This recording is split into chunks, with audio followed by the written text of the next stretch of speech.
What's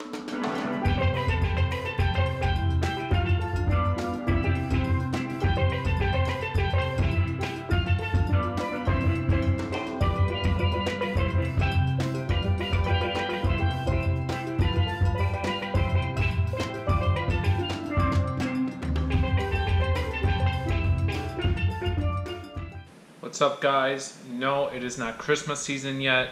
I am not Santa Claus. I am just growing my beard, just doing something different. You know, Movember's coming, so in about a month and a half, so decided to switch it up. So, alright, things to get into. First off, in this episode, we're going to talk about kind of a double session I did. It was only one day. I had a session, then I went to eat some food, then I went back and had a second session. It was a really fun day, a lot of interesting hands. Excuse me. So we're going to go over, the day and basically how my session went. Also, the bankroll challenge, as always, is continuing. Last time we left off, we were plus 75, so we had the 100K goal. These sessions, I went to the Hard Rock, that's the place of choice, and I played some 2-5 there. So let's get into some hands.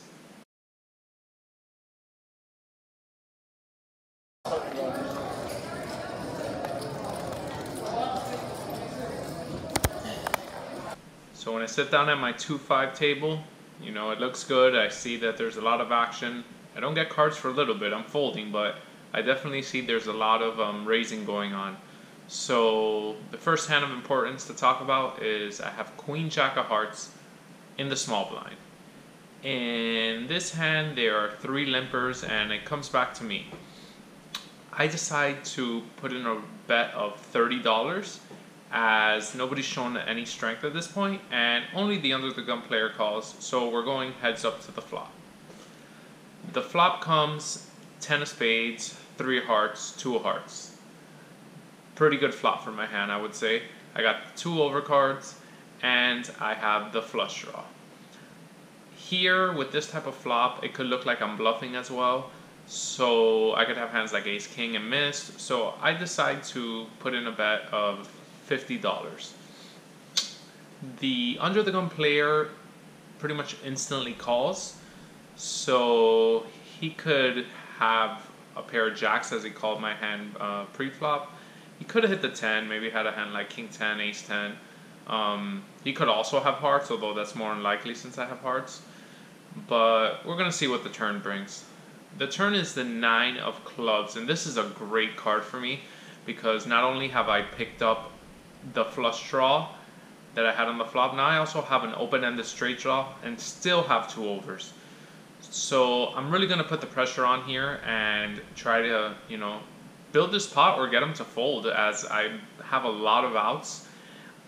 The bet I decide to do is a bet that's almost pot size. I bet 150, a little bit less than pot. And he thinks about it for a bit and he decides to call.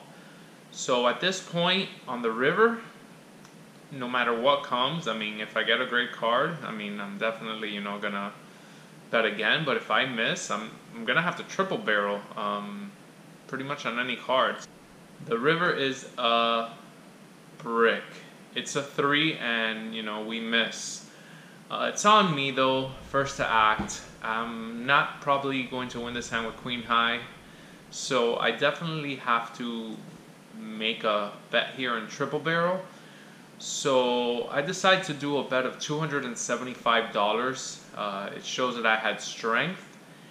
And the player pretty much instantly calls without even thinking of what I could have, I guess. And he shows king 10. So he had top pair with a king kicker. I guess he put me on a busted flush draw as he really didn't think about it for a while. It's a difficult spot. I can't give up on the river. I have to. I guess I could, but I think I had to show strength there and hope I could get a 1 pair hand to type fold. 2 pairs when the 30 pairs on the river, but yeah, it was just just a tough spot where I had a lot of outs and just they didn't come. And you're gonna have hands like that. I probably could have saved some money by just deciding to check the river, but I think my play is fine there. I think putting another bet was okay, and we're off to a rough start, and we're down half our buy-in pretty quickly.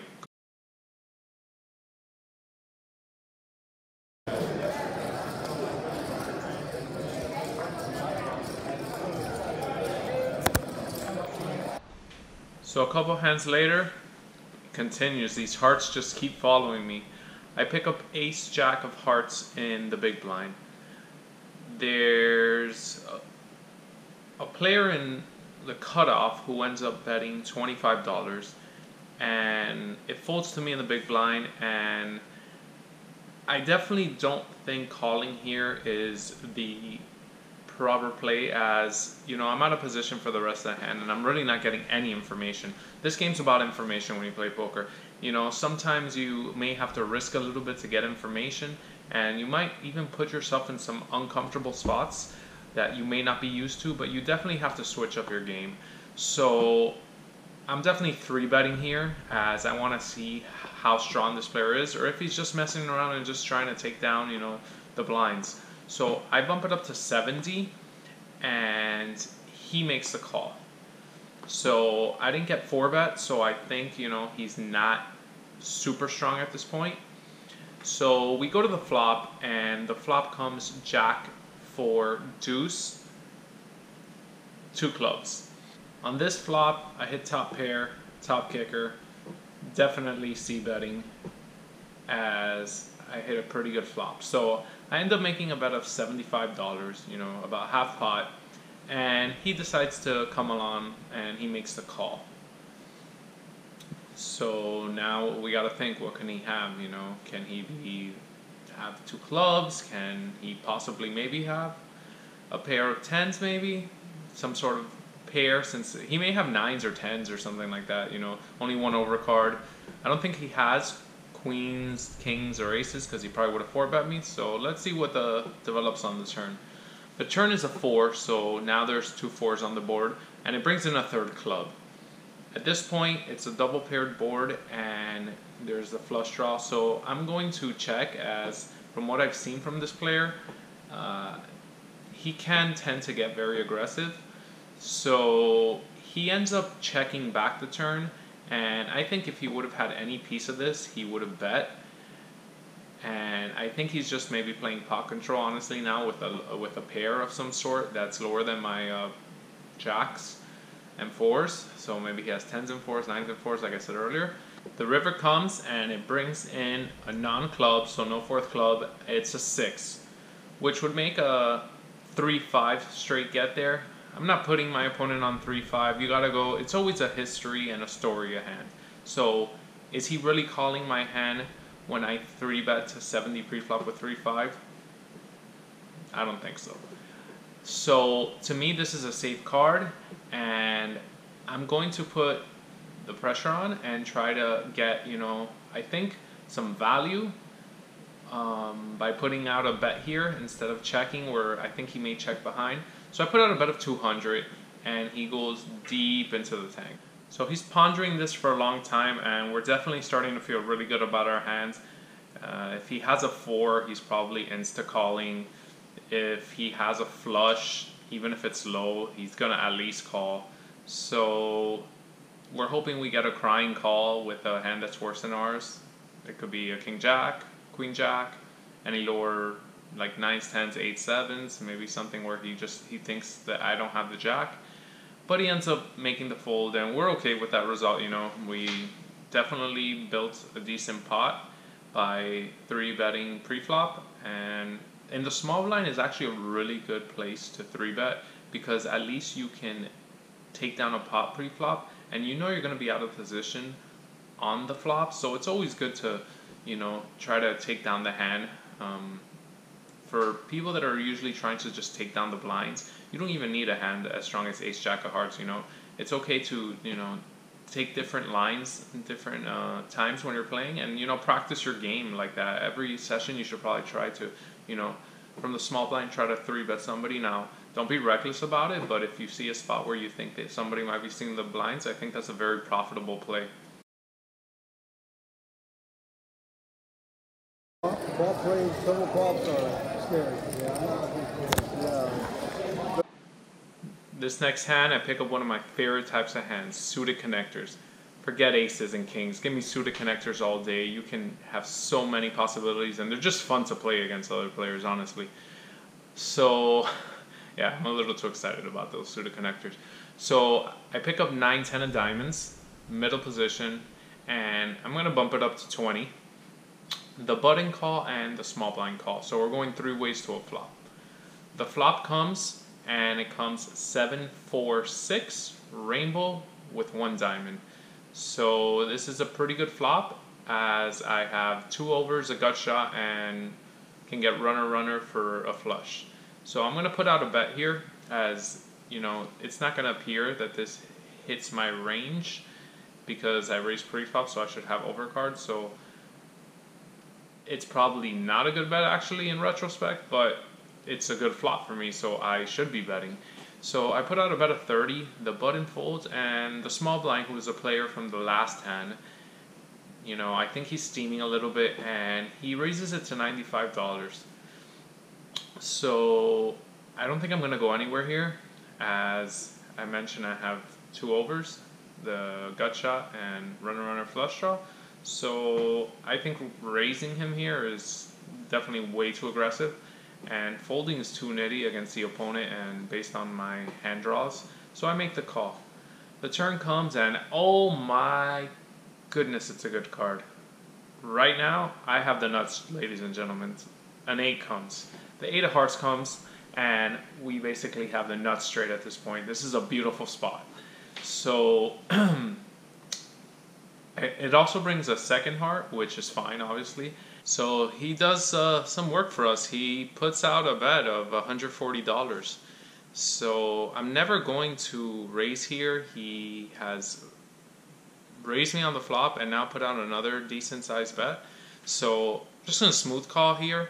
Continue to disguise my hand. Let him continue with all his bluffs or his weaker holdings. And, you know, hope that the river, you know, he bets again. The river comes and it brings a third heart, the queen of hearts, but I'm not really too worried. You know, I still feel like there's pretty much no hand.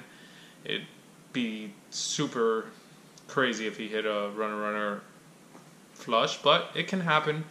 Either way, he throws in a single chip and announces all in. And he's got me covered. I have about 300 something here. I snap call and he says, "You're good." I know I'm good. At least 99% of the time I think I'm good. So we pick up that pot, which was a big pot as we started off that first hand, losing half our stack, and this puts us in some profit as we've won back-to-back decent hands. He ends up looking at his cards for a while and eventually kind of exposes them a little bit where I'm able to see them, and he had ace-jack. He didn't have anything. He definitely was just bluffing, maybe steaming from the last hand, maybe trying to get me off the hand. So we pick up a very nice pot there, and this is the end of our first session as far as before I go to eat, and ended up making $417 profit. So we're gonna add that one to the bankroll challenge.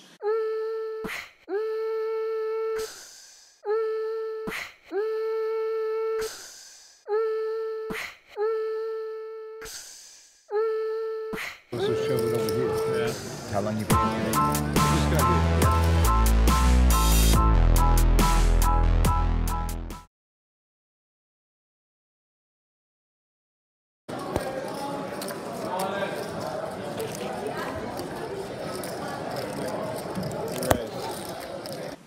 So I sit down at this 2-5 table and it is loaded. I see a lot of money on the table. Pretty much everyone has over 1,000. So I also buy in for 1,000, you know, that's the max. And I look down, one of the very first hands in middle position, and I have pocket jacks. I decide to come in for a bet and I make it $25 to go. Next to act decides to call my bet, and the cutoff calls, the button decides that he's going to put in a bet of $125. Now, it's always a difficult spot when somebody does this on the button, because your first inclination is always like, you're just trying to steal the money that's out there. You're just trying to pick up all those 25s. He's got a big stack. He's got over 2,000. I started with 1,000. So I really need to think, do I want to be 4-betting here and then get 5-bet?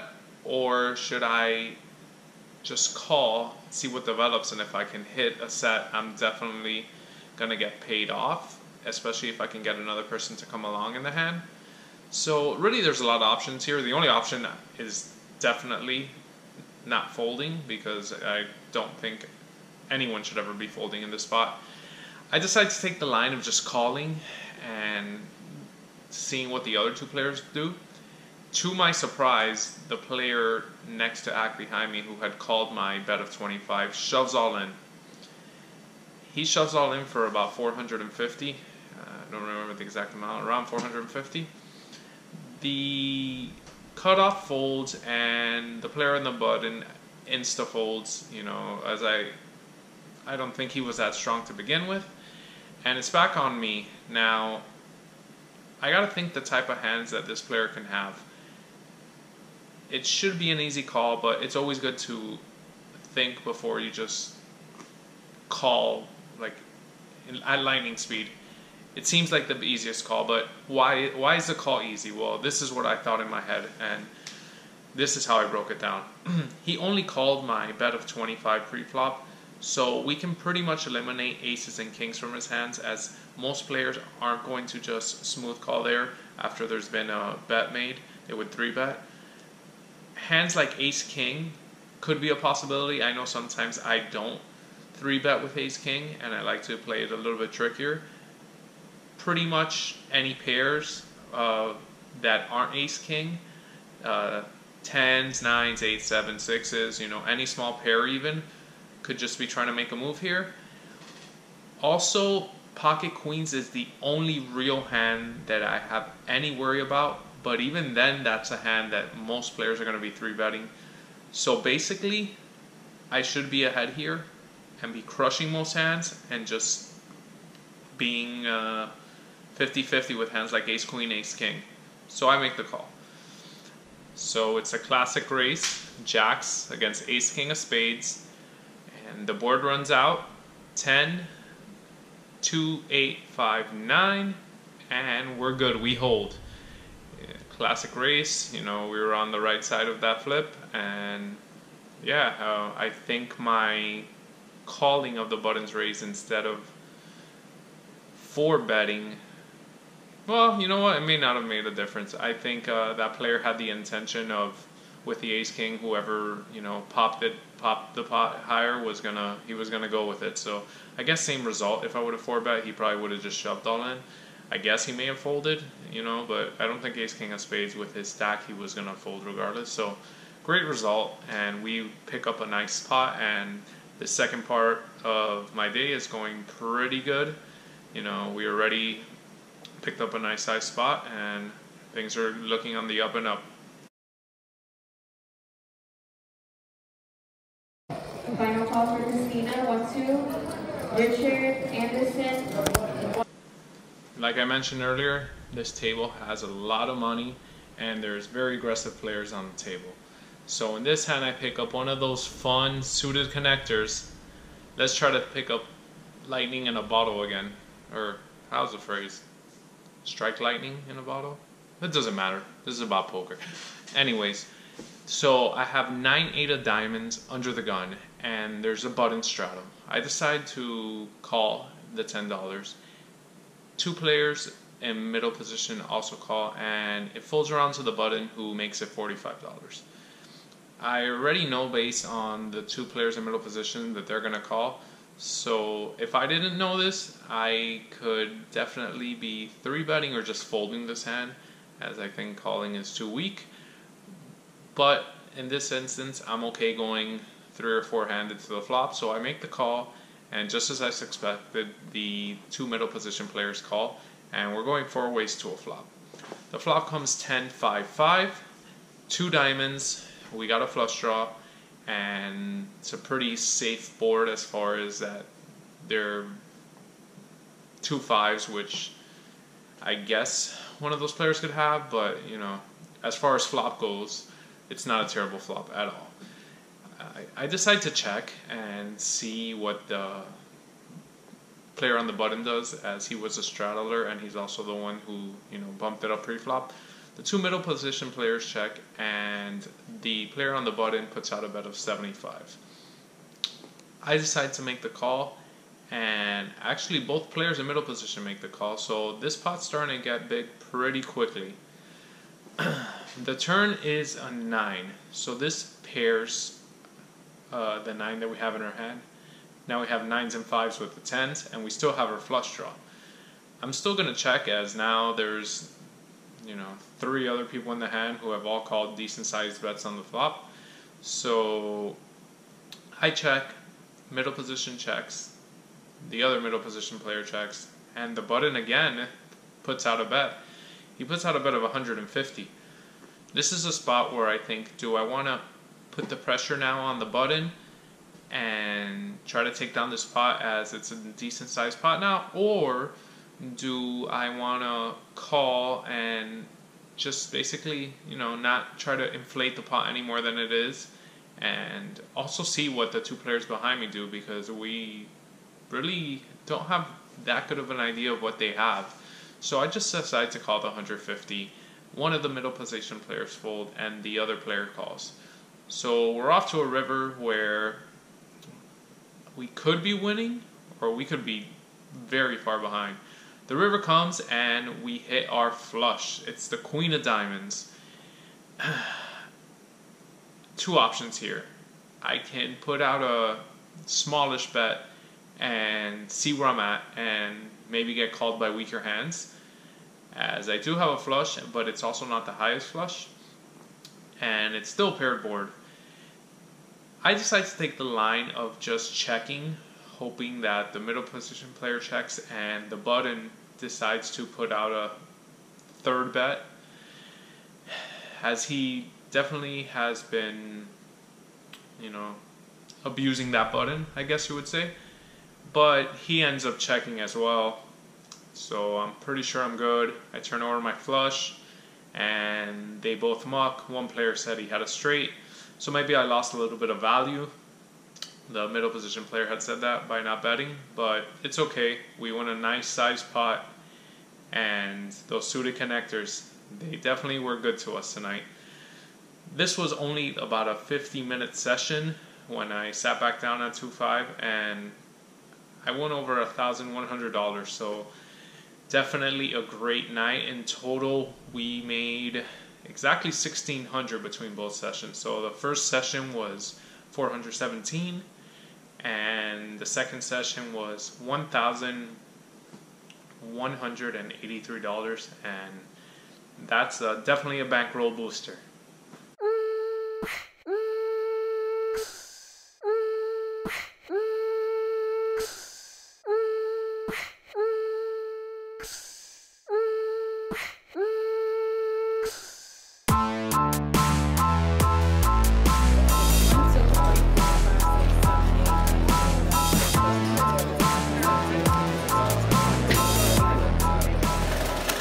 As always, thanks for watching, guys. You know the drill. If you like what you saw, like and subscribe, Leave comments down below. If you're a new viewer, you know, and you like what I have to offer, you know, leave comments down below and let me know. Any hands that you guys also want to comment on. I love discussing hands back and forth. If you see any of my older videos or you go back to any of my videos, you're going to see that I pretty much respond to, I would say, 99% of comments that are left. And I've gotten in some good back and forth with some of the viewers and subscribers regarding hands. And I think it's fun, and I think it helps you think of new ways to maybe play a particular hand. So I want to thank all you guys and hope you enjoyed the vlog. And until the next time when my vlog comes to a YouTube near you, peace out.